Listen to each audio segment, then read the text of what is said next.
evening. We begin with a WEAR exclusive. A Pensacola man is pursuing legal action against the city after he was held at gunpoint during a traffic stop by a Pensacola police officer. He tells Channel 3's Rebecca Castor he believes he was racially profiled. This is a case that comes down to this question. Do you have the right to keep driving after an officer turns on his lights because you feel unsafe?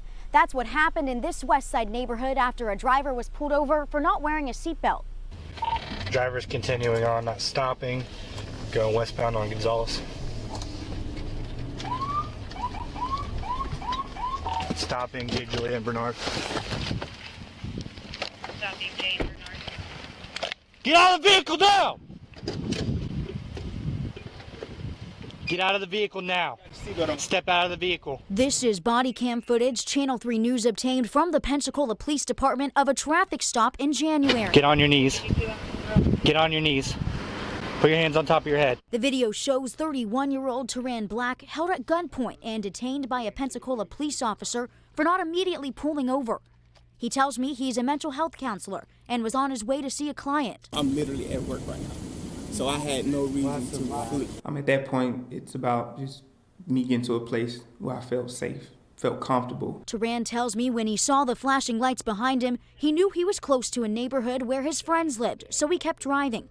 But he did not increase his speed. The moment that I initiated my lights and sirens and told you to stop, you're required to stop for law enforcement. The only thing I'm saying, officer, is this. I did not flee. I was waiting till I got to a point where I felt comfortable to stop. I called the Pensacola Police Department to find out Teran's legal rights in this situation.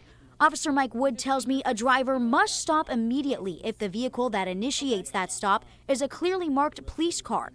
But Teran feels the traffic stop should have never happened in the first place.